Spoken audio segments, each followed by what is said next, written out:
dalam sholat berjamaah yang paling berhak ya untuk menjadi imam dalam satu kawasan geografis tertentu, sempit ataupun luas, adalah wali. Berhak itu. Nah, karena ini merupakan hak, maka fayataqaddamu, maka sang wali itu maju untuk mengimami, au yuqaddimu ghairahu, atau mengajukan selain dirinya untuk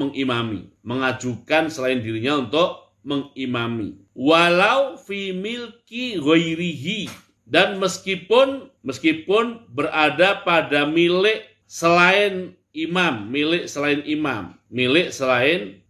Maksudnya, karena imam itu kan, kata-kata imam itu sangat erat hubungannya dengan kekuasaan.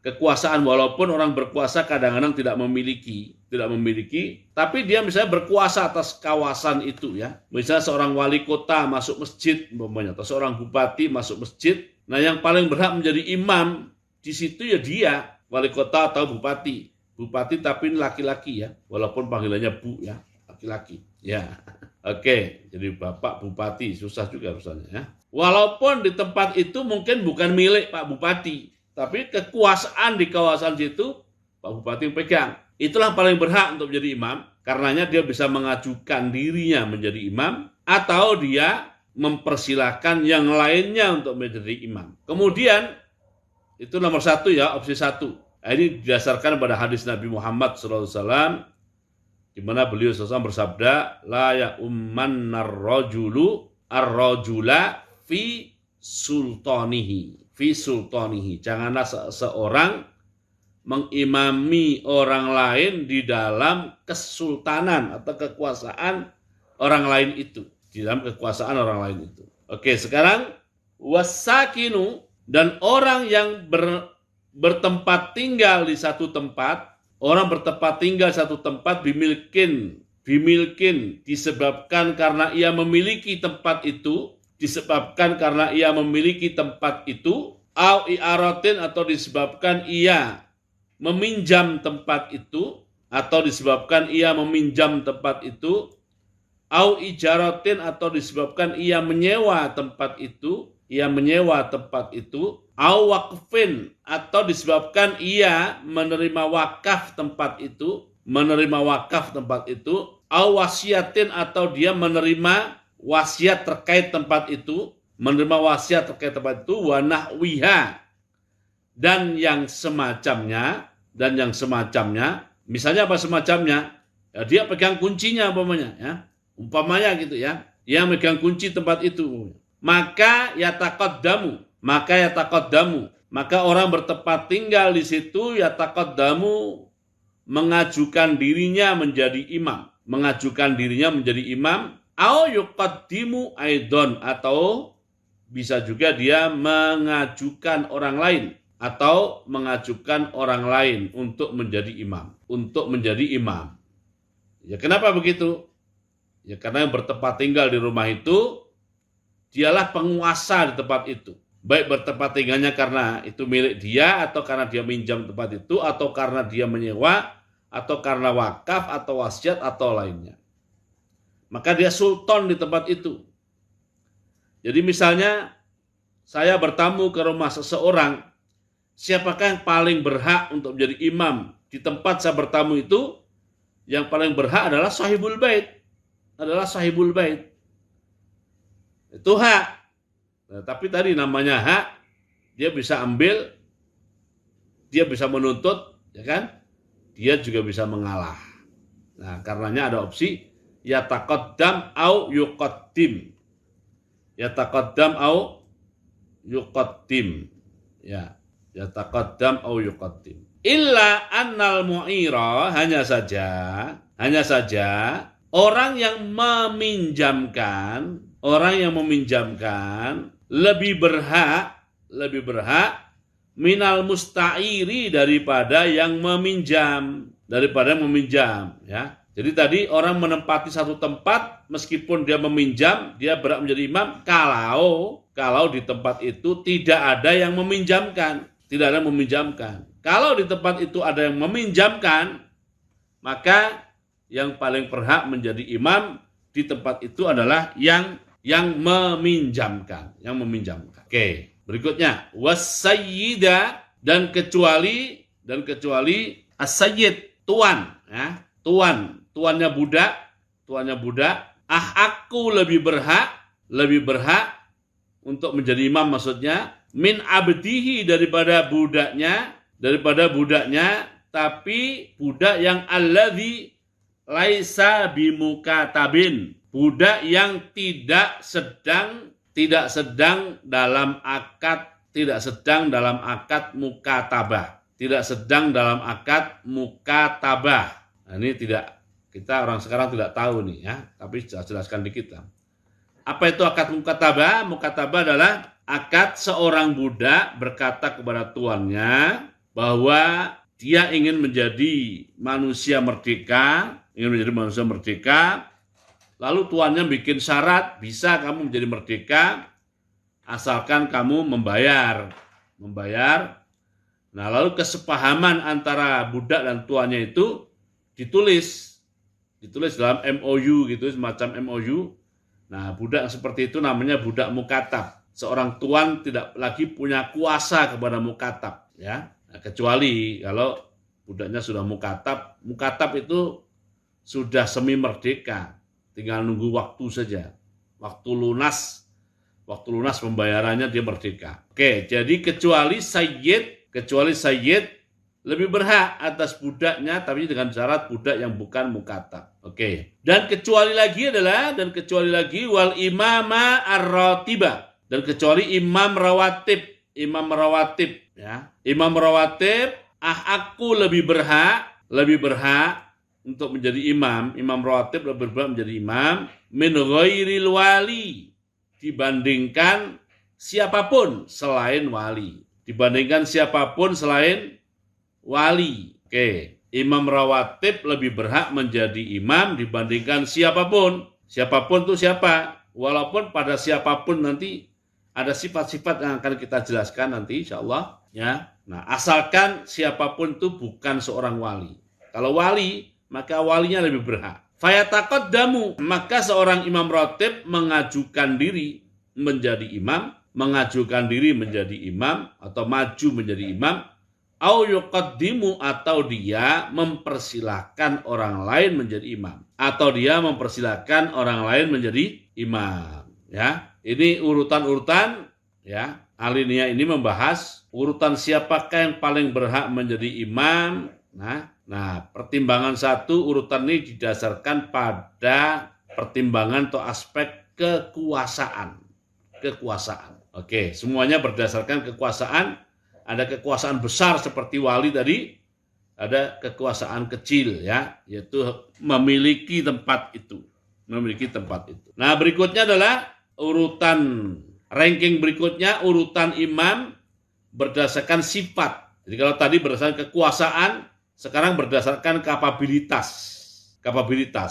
Nah, kekuasaan lebih kuat daripada kapabilitas. Summa quddima, kemudian didahulukan untuk menjadi imam, adalah al-afqahu, yang lebih mengerti fikih atau lebih paham agama.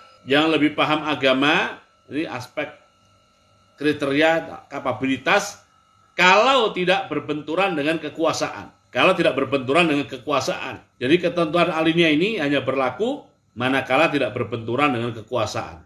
Summal akra'u, kemudian yang lebih banyak hafalannya. Akra' di sini maksudnya adalah lebih banyak hafalannya. Summal aura'u, kemudian lebih warok, ya, lebih suci dan lebih bersih dari sisi kesolehannya. Lebih suci dan lebih bersih dari sudut pandang kesolehannya. Summa man sabaqa bil hijrati, kemudian yang lebih dahulu berhijrah, huwa, dia sendiri secara langsung, au ahadu abaihi, atau salah satu dari nenek moyangnya, ya. Jadi umpamanya zaman sekarang ya kita udah nggak tahu lagi kan, tapi nenek moyang ditelusuri ke atas, nenek moyangnya, ternyata nenek moyang dia lebih dulu hijrah dibandingkan nenek moyang saya, ya. Berarti dia lebih diutamakan, lebih didahulukan untuk menjadi imam. Summa man sabaqa islamuhu, kemudian yang lebih dahulu masuk Islam. Kemudian lebih dahulu masuk Islam, ya. Ini kalau kontradiksi maksudnya, ya. Summan nasibu, kemudian yang an-nasibu yang lebih bagus nasabnya, Summa asanu dzikri, kemudian yang lebih bagus citranya, Summa nadhifus saubi, kemudian lebih bersih bajunya, ya. Summa nadhiful badani, kemudian yang lebih bersih badannya, wa tayyibus son'ati, dan lebih bagus pekerjaannya,